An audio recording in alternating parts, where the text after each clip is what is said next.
Bienvenidos a la edición central de Congreso Noticias. En los siguientes minutos les presentaré un resumen informativo del acontecer parlamentario. Pero antes vamos con nuestros titulares. Pleno del Congreso aprobó prohibir el castigo físico y humillante contra niñas, niños y adolescentes. También otorgó facultades legislativas a Comisión Permanente hasta el 29 de febrero del 2016. Amplían hasta el 31 de diciembre del 2018 el plazo para la exoneración del pago del impuesto general a las ventas a los comerciantes de la selva. Presidente del Parlamento pidió consenso para elegir al defensor del pueblo. También destacó recomendaciones de informes sobre narcopolítica y supuesto reglaje de la DINI. Congresista Víctor Crisólogo fue elegido presidente de la Comisión de Educación en reemplazo de su colega de bancada Daniel Mora Ceballos. Entregan reconocimiento al destacado ciclista Israel Hilario Rivas, campeón mundial de paraciclismo. En el acto participó el presidente del Congreso junto a autoridades deportivas.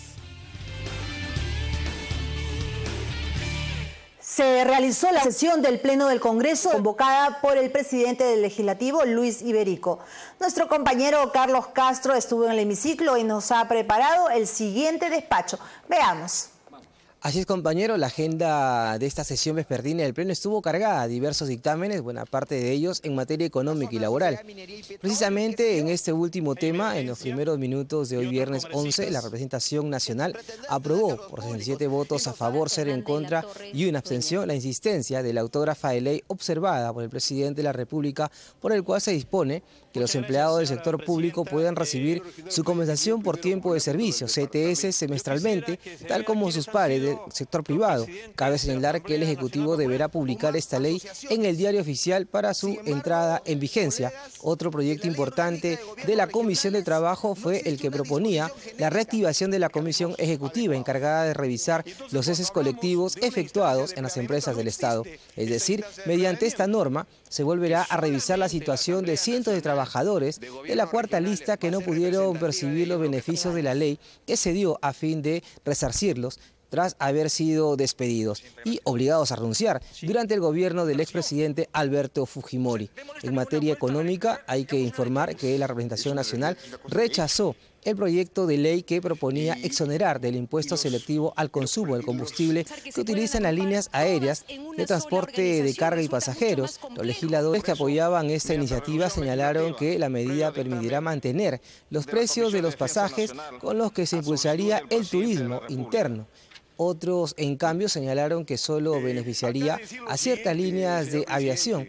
Puesto al voto, el proyecto obtuvo 12 votos a favor, 40 en contra y 2 abstenciones.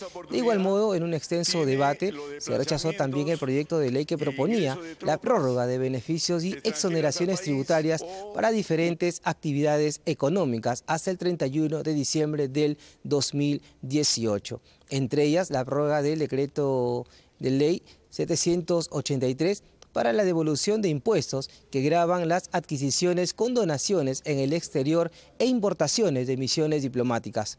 También las leyes 27.623 y 27.624 que disponía la devolución del IGB y el impuesto de promoción municipal para la actividad de exploración minera y de hidrocarburos. Respectivamente, la exoneración del IGB para la emisión de dinero electrónico como instrumento de inclusión financiera. Asimismo, se proponía exonerar del impuesto a la renta a las universidades privadas asociativas, de acuerdo a la ley 30.220. El primero en oponerse fue el congresista Manuel Dagner, quien manifestó que el país requiere austeridad y no exoneraciones. El legislador Hugo Carrillo se sumó a esa preocupación por este tipo de exoneraciones a las empresas mineras y otras. Sin embargo, Fernando Andrade respaldó el proyecto, pues dijo que se trata de beneficiar a los productores agrícolas.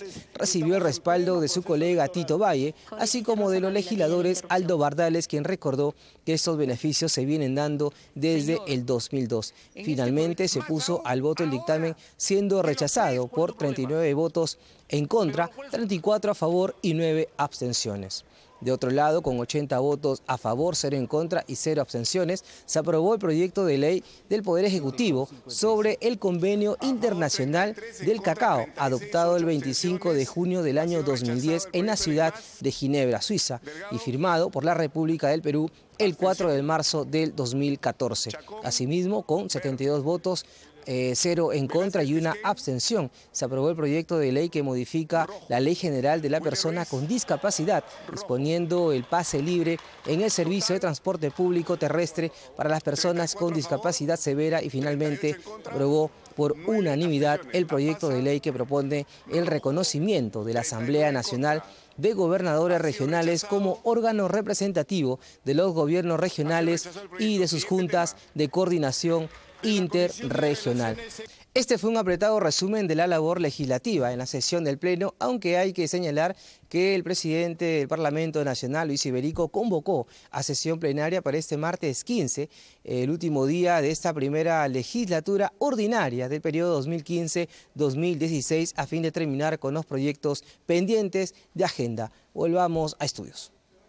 Más temprano y en el marco del Día Internacional de los Derechos Humanos, el Pleno del Congreso aprobó prohibir el castigo físico y humillante contra las niñas, niños y adolescentes. También se otorgó facultades legislativas a la Comisión Permanente hasta el 29 de febrero del próximo año.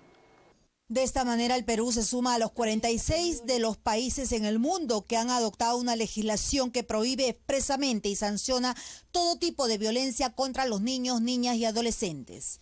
Al sustentar la propuesta legislativa, la presidenta de la Comisión de la Mujer, Luisa María Cuculiza, destacó la necesidad de acabar con toda forma de violencia contra las niñas, niños y adolescentes. Que ninguna persona use la violencia para educar y corregir a los niños y adolescentes, castigándolos físicamente y golpeándolos humilladamente. Creo que estamos en una situación ya agravante en este país. Así como se ha dado la ley de protección de los animales, saquemos esta ley cuanto antes para que nuestros niños no sufran los vejámenes a los que están expuestos. Reconocer el derecho a recibir buen trato de todos los aspectos de su desarrollo. En el mismo sentido, los parlamentarios Juan Carlos Eguren, Marisol Perestello, Cecilia Taí y Eduardo Nayat, entre otros, defendieron los derechos de los menores que son víctimas de violencia física o humillante de sus padres u otro agresor.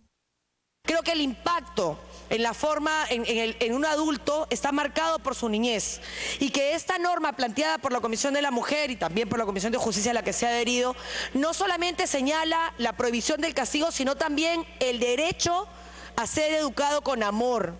Y yo creo que esa, presidenta, es importante. Así que adelanto, por supuesto, el respaldo de mi bancada a la propuesta legislativa. Según los datos de los Centros de Emergencia Mujer del Ministerio de la Mujer y Poblaciones Vulnerables, en el año 2014 se registraron en todo el país 15.579 denuncias por casos de violencia contra niños, niñas y adolescentes, violencia sexual, maltrato físico y psicológico. De otro lado, el Pleno del Congreso otorgó facultades legislativas a la Comisión Permanente a partir del día siguiente del término de la primera legislatura ordinaria del periodo anual de sesiones 2015-2016 hasta el 29 de febrero de 2016. Por el que se delega en la Comisión Permanente del Congreso de la República la facultad de legislar desde el 16 de diciembre de 2015 hasta el 29 de febrero de 2016. Seguidamente fue aprobado el proyecto de ley que modifica un literal de la Ley de Promoción de la Inversión en la Amazonía para incorporar a los distritos de Samugari y Canaire, y así también gocen de los beneficios de la mencionada norma. Establece beneficios como facilidades tributarias relacionadas con el impuesto a la renta, el impuesto general a las ventas y el impuesto selectivo al consumo para actividades económicas, agropecuarias, de acuicultura, pesca, turismo, así como para actividades manufactureras vinculadas al procesamiento, transformación y comercialización de productos primarios, siempre que sean producidos en la zona de Amazonía. También durante la sesión matutina del Pleno se acordó ampliar hasta el 31 de diciembre de 2018 el plazo para la exoneración del pago del impuesto general a las ventas a los comerciantes de la selva. Ambas iniciativas fueron aprobadas por unanimidad. La primera de ellas amplía hasta el 31 de diciembre del 2018 el beneficio tributario de exoneración del IGB para la importación de bienes que se destinen al consumo en la Amazonía, establecido en la tercera disposición complementaria de la Ley 27037, Ley de Promoción de la Amazonía. La propuesta fue sustentada por el congresista José Urquizo Magia, vicepresidente de la Comisión de Economía, quien hizo conocer que la iniciativa no tenía opinión ni del Ministerio de Economía y Finanzas ni de la Superintendencia Nacional de Administración Tributaria. El Ministerio de Economía y Finanzas no ha emitido su opinión institucional respecto al presente proyecto de ley. Hasta la fecha, no se cuenta con esta opinión del MEF, ni tampoco de la Superintendencia Nacional de Administración Tributaria, y en ese sentido, resaltar, no obstante, esta falta de opinión institucional que sería importante, más aún por el impacto tributario que genera el país, pero obviamente el sentido social de la norma que es importante. El acuerdo de la Comisión es por unanimidad. Los congresistas Rolando Reategui, Carlos Subino y Karina Beteta destacaron la importancia de continuar impulsando la promoción de la inversión en la Amazonía. Reategui sostuvo que el Ministerio de Economía y Finanzas también estaba de acuerdo con dicha prórroga, mientras que Karina Beteta consideró que dicha exoneración debía ser permanente. En tanto, el legislador Roberto Angulo dijo que no se ha realizado estudio alguno que permita conocer los resultados obtenidos con dicha exoneración tributaria. Por lo tanto, yo creo que esto es importantísimo, da una continuidad y va a hacer que el desarrollo de la economía comience a prosperar. El MEF no ha tenido el tiempo necesario para hacer esta invocación, pero están de acuerdo en prorrogar también. Habría que hacer un análisis costo-beneficio. ¿Es realmente cierta la posibilidad de beneficio para los señores de la Amazonía? ¿Se está favoreciendo la Amazonía? Después de 20 años de esta exoneración, la Amazonía, los comerciantes de la Amazonía se han favorecido en ello. No tenemos ningún tipo de estudio. Del mismo modo, se acordó ampliar hasta el 31 de diciembre del 2018 el plazo para la devolución del IGB a los comerciantes de la selva. El plazo vencía este 31 de diciembre. En ese sentido, el congresista José Urquizo, al sustentar la propuesta, dijo que tanto los gobiernos locales, regional y así como el sector privado cifran sus esperanzas en ese beneficio tributario, al tiempo de sostener que pese a los esfuerzos del gobierno, las condiciones socioeconómicas en la Amazonía no han cambiado. En tanto, el congresista Víctor Grandes se quejó de la demora de SUNAT para devolver el IGB a los comerciantes de la selva. No han variado, señor presidente, las condiciones socioeconómicas que dieron origen a esta norma, que hoy pretendemos extender por 3 años. Y como tal, presidente, se sustenta en el principio de la primacía de la realidad. Las brechas existentes aún persisten, no obstante los esfuerzos y las políticas implementadas por el actual gobierno.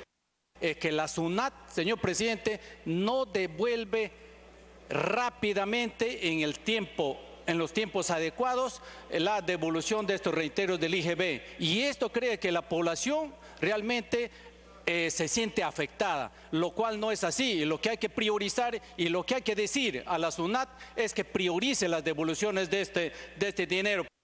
Y antes de iniciar la sesión plenaria, el presidente del Parlamento, Luis Iberico, exhortó a las bancadas a llegar a un consenso para elegir al defensor del pueblo el próximo año. También destacó la importancia de las recomendaciones de los informes finales aprobados sobre narcopolítica y el supuesto reglaje de la DINI a políticos y periodistas.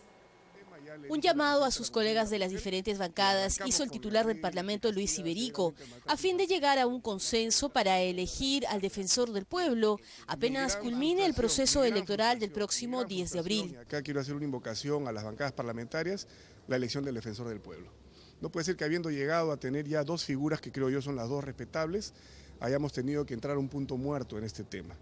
Yo espero que en la próxima legislatura, no sé si en plena campaña electoral, tal vez después de la campaña electoral, podamos sentarnos y meditar sobre la responsabilidad de este Congreso, antes de que termine, de poder elegir a una personalidad para ejercer ese cargo tan importante como es el defensor del pueblo. De otro lado, Iberico Núñez afirmó que no se puede permitir que el Perú, mañana o más tarde, se convierta en un narcoestado, al destacar los alcances del informe de la Comisión Investigadora sobre la influencia del narcotráfico en los partidos políticos, aprobado por el Pleno. No podemos permitir que el Perú, mañana o más tarde, se convierta en lo que algunos denominan un narcoestado. Creo que no estamos en esa situación, sin embargo es cierto. El Perú es uno de los principales productores de drogas como la cocaína, existe la amapola y otras más, y hay que evitar que este narcotráfico pernicioso se infiltre en las organizaciones políticas. El presidente del Congreso también se refirió a la aprobación del informe en minoría de la Comisión de Inteligencia que responsabiliza a los altos mandos del gobierno por el seguimiento a políticos y otros personajes públicos por parte de miembros de la DINI, Dirección Nacional de Inteligencia. Todas las autoridades que han tenido algún grado de responsabilidad tienen que ser obviamente investigados. El presidente goza de inmunidad. Hay que respetar la figura del presidente de la República, pero es evidente que a quien reporta la Dirección de Inteligencia Nacional es al presidente de la República. Sin embargo, el que asume la responsabilidad política siempre es el primer ministro, porque hay que salvaguardar permanentemente la figura del jefe de Estado. Eso lo manda la Constitución y eso le da una estabilidad a un sistema democrático. Pero se ha señalado en este informe que evidentemente si la DINI responde ante el presidente de la República hay que estar alertas a esta situación. Iberico Núñez también destacó que se haya puesto en debate varios informes que estaban congelados por las gestiones anteriores. Además, descartó una eventual ampliación de la actual legislatura, que culmina este 15 de diciembre. Resaltó que en este periodo se han aprobado leyes importantes planteadas tanto por el propio Congreso como por el Poder Ejecutivo, a tiempo que se ejerció la labor fiscalizadora. Comisión de Salud pide reglamentación de ley de seguridad alimentaria. Volvemos con los detalles. Recuerde que puede seguirnos a través de nuestra web o en las cuentas de las redes sociales de Facebook y Twitter, o en nuestro canal de YouTube. Ya regresamos.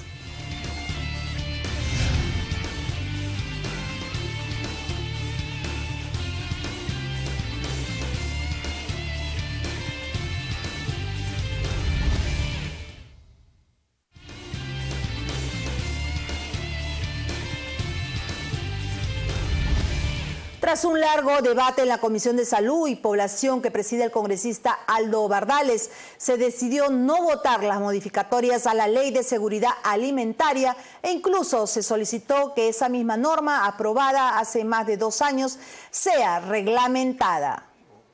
Yo creo que es muy importante que los colegas congresistas que han aportado hoy día y que necesitan mayor evaluación, como bien lo han dicho, vamos a recoger la recomendación del congresista Eguren de invitar a mayores especialistas y pasamos al siguiente punto para mejorar la propuesta. La decisión de no pasar al voto las modificatorias a la Ley de Seguridad Alimentaria, que fue atribución del titular de la comisión Aldo Bardales, causó extrañeza y malestar entre los integrantes de la comisión, especialmente de Celia Nicama y Jaime Delgado, quienes en una extensa exposición advirtieron que retirar las alertas en los productos o la obligación de consignar niveles e índices de azúcares, sales y grasas, prohibición de comida chatarra en los colegios y otros, se desnaturalizaría del todo la norma, toda vez que ya tiene más de 2 años de promulgada dicha ley, sin que esta, a la fecha, se haya publicado su reglamento. Tenemos 3 opiniones de los organismos técnicos competentes. Ministerio de Salud se opone a esta modificación. La Organización Mundial de la Salud se opone a esta modificación. Tenemos el INDECOPIO, el organismo competente en defensa del consumidor y en regulación de la publicidad, se opone a esta regulación. Presidente, a mí me sorprende que bueno, la semana pasada querían ya meterlo a la votación esto, y ahora que hemos discutido toda la tarde, digan que vamos a seguir evaluando. Presidente, yo creo que cada uno de nosotros ha expresado su punto de vista. La cuestión previa, presidente, que se vote para que vayamos a la votación de este proyecto. La comisión recibió los aportes de la representante del Comité de Calidad y Seguridad de la Atención del Colegio Médico, la representante de ASPE y la presidenta del Comité de Normalización de INACAL, Flora Luna González. Señalaron que las modificatorias discutidas pretenden quitar las referencias a las enfermedades crónicas no transmisibles asociadas a la obesidad y sobrepeso. Exhortaron además a los integrantes de la Comisión de Salud proteger a los 10 millones de niños peruanos, que constituyen el 36% de nuestra población, solicitando se tome en cuenta los diferentes tipos de marketing aplicados a la publicidad, especialmente dirigida al público infantil, como son el neuromarketing, oxitobrands y branding, que ya no solo dan mensajes para manipular la mente, sino para manejar emociones y evitar, así que el público consumidor se enamore de un producto y de manera irracional consuma, algo convertido en una especie de adicto. El congresista Víctor Crisólogo fue elegido presidente de la Comisión de Educación en reemplazo de su colega de bancada, Daniel Mora Ceballos. Por mayoría, los integrantes de la Comisión de Educación eligieron al congresista Víctor Crisólogo Espejo como nuevo titular de la Comisión de Educación para lo que resta del periodo legislativo 2015-2016. La sesión de elección estuvo dirigida por el vicepresidente de la Comisión, Jesús Hurtado. La elección del presidente. Queremos felicitar al presidente y voy a pedir que pase acá adelante. El cambio se realizó por un acuerdo adoptado en el partido Perú Posible, según informaron voceros de dicha bancada parlamentaria. Al asumir el cargo, Crisólogo Espejo manifestó su interés por continuar con el trabajo en beneficio de la educación y la juventud. Estoy asumiendo esta presidencia y me comprometo a seguir el mismo camino que se ha venido trabajando. Lamento mucho que haya malas interpretaciones, que en el subconsciente de cada persona crean que hay un monstruo delante de ustedes, pero no, estamos viendo y trabajaremos de acuerdo a la ley. La ley ya está dada. Aprobaremos lo que mejor necesita nuestra niñez, nuestro Perú. Por lo tanto, le digo que mis principios es, con una buena salud y con una buena educación, nuestro país va a progresar. Por su parte, las congresistas Claudia Coari y Esther Saavedra manifestaron su solidaridad con el saliente presidente Daniel Mora y resaltaron las leyes aprobadas durante su gestión en la conducción de este grupo de trabajo. Nosotros aquí hemos avanzado con proyectos importantes donde no se ha podido hacer eso lo que se ha trabajado. Pero en ese sentido, y el Daniel creo que sí merecía de que siga ejerciendo en esta presidencia de la Comisión de Educación. Quiero solidarizarme con el congresista Daniel Mora y felicitarle por el gran trabajo que venimos haciendo por pertenecer a una región muy importante, la región San Martín, que ha sido la primera región que hemos acatado la ley universitaria. Finalmente, el congresista Luis Yatas pidió que se acelere el pedido de aprobar la nueva ley de institutos de educación superior en el Pleno. La Comisión de Producción recibió al viceministro de Pesca y Acuicultura, Juan Requejo, quien señaló que las zonas de amortiguamiento de la bahía de Sechura en Piura permiten minimizar el impacto de la contaminación producto de los desagües. La bahía de Sechura en Piura es la principal zona acuícola del Perú que concentra la producción de concha de abanico. Por ello es necesario realizar un ordenamiento en las zonas de amortiguamiento para garantizar una actividad sanitaria óptima. Así lo dio a conocer el viceministro de Pesca y Acuícola del Ministerio de Producción, Juan Carlos Requejo. Bueno, la bahía de Sechura, como lo expliqué aquí en la comisión, es la principal zona acuícola del Perú. Digamos, concentra la producción de conchas de abanico y, digamos, es una zona que ha venido teniendo la atención del gobierno desde el año 2013 con la finalidad de hacer un adecuado ordenamiento, ¿no? Hacer que las normas se cumplan, hacer respetar las zonas en las que no debía llevarse a cabo la maricultura, porque pone en riesgo todos los cultivos de maricultura de la zona, que son la zona de amortiguamiento, y que se explicó acá la importancia de mantener esa zona libre de cultivos, porque unos cultivos que se realizan en condiciones de esa zona podrían poner en riesgo todas las exportaciones. Asimismo, Requejo indicó que actualmente el Organismo Nacional de Sanidad Pesquera, SANIPES, viene realizando un análisis de riesgo en toda la zona de Sechura con el objetivo de evaluar cuáles son las zonas contaminadas. Este trabajo, dijo, representa para el Estado una inversión de 4 millones de soles. El Ministerio de la Producción instaló una mesa técnica ampliada de Sechura para seguir abordando la problemática. Como consecuencia de la instalación de esa mesa técnica ampliada, el Ministerio de la Producción viene cumpliendo las labores de capacitar periódicamente a los asesores técnicos de las OSPAs y ha presentado una propuesta del plan de manejo de los islas Lobos de Tierra, el cual viene siendo, se encuentra actualmente en etapa de consultas. SANIPES viene efectuando los estudios de análisis de riesgos sanitarios financiados con fondos del derecho de pesca autorizados por PRODUCE. DICAPI cumplió con realizar la delimitación de los canales de navegación de la bahía de Sechura, desalojó las OSPAs que venían ocupando ilegalmente áreas en la zona de amortiguamiento. La representante de la Dirección Regional de Piura, Indira Fabián Ferrer, dijo que el proceso de ordenamiento se desarrolló de manera conjunta con el Ministerio de la Producción, Capitanía del Puerto de Paita y Sanipes. Distinguen al campeón mundial de paraciclismo Israel Hilario. Volvemos con más información tras una pausa aquí en la edición central de Congreso Noticias.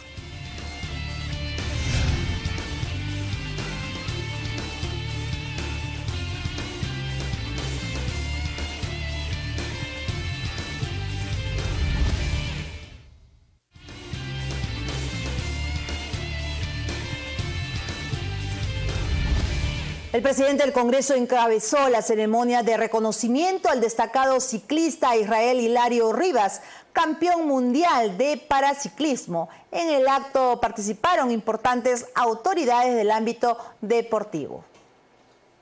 A nombre de la representación nacional, el titular del Congreso, Luis Iberico, le entregó esta diploma de honor a Israel Hilario Rivas, campeón de la Copa del Mundo en la categoría C2 y campeón mundial de paraciclismo. Hacemos un paréntesis porque creemos que la representación nacional tiene la obligación de tributarte un merecido homenaje.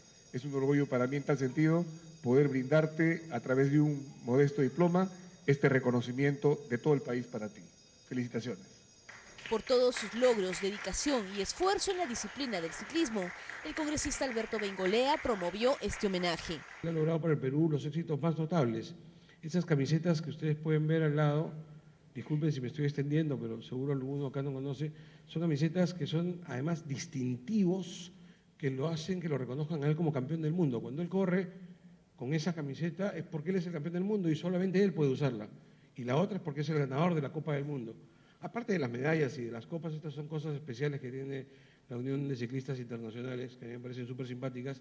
Y más aún, me llena de orgullo saber que esas camisetas las lleva un peruano. Y estas fueron las palabras de agradecimiento del emocionado deportista. Me siento orgulloso, me siento fuerte y capaz de seguir representando a mi país con dignidad, y cuando compito hago respetar mi bandera. Amo mi patria, quiero a mi país y quiero a todos los peruanos. Desde aquí, decirle a todas las autoridades que seguimos trabajando en bienestar de la juventud con el deporte. Gracias.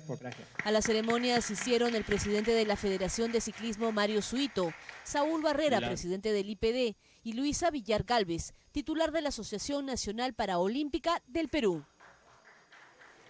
La Comisión de Cultura aprobó modificar la ley que crea el Sistema Nacional Integrado de Catastro, incorporando al Ministerio del Sector para resguardar nuestro patrimonio y evitar invasiones, además de otros 5 proyectos de ley de interés nacional.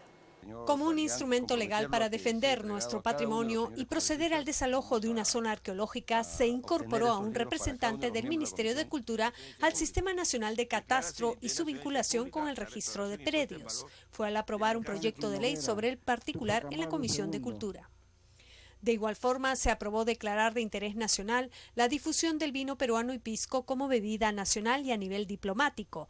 También establece que el Ministerio de Cultura realice la evaluación de la procedencia de declarar capital cultural del vino peruano y del pisco a la provincia de Ica y la vendimia como fiesta nacional. Agregarle en la única disposición complementaria final, el Ministerio de Cultura realizará la evaluación de la procedencia de la declaratoria como capital cultural del vino peruano y del pisco a la provincia de Ica y departamento de Ica, porque en la provincia de Ica es donde se fortalece mucho lo que es las bodegas tradicionales de las épocas de la colonia, de la provincia de Ica y departamento de Ica, y de la fiesta de la vendimia, que es la única a nivel nacional que se hace. Previamente se dio luz verde al proyecto que declara de necesidad pública la restauración y puesta en valor de la Casa del Precursor de la Independencia, José Gabriel Condorcanqui, Tupac Amaru II. También se propuso declarar de interés nacional y necesidad pública la recuperación, conservación, investigación y puesta en valor de los petroglifos ubicados en la provincia de Satipo, departamento de Junín. Igualmente, por unanimidad, se sancionó una propuesta para declarar de preferente interés nacional al Parque Arqueológico e Histórico de Puerto Eten y la puesta en valor del complejo arqueológico Huacaloma, ubicado en el distrito, provincia y departamento de Cajamarca. Hasta aquí las informaciones en la edición central de Congreso Noticias. Siga nuestra programación a través del canal 73 de Movistar, 56 en Claro y Vez Cable, y entre las 9 y 10 de la mañana por TV Perú en señal abierta. Nos vemos.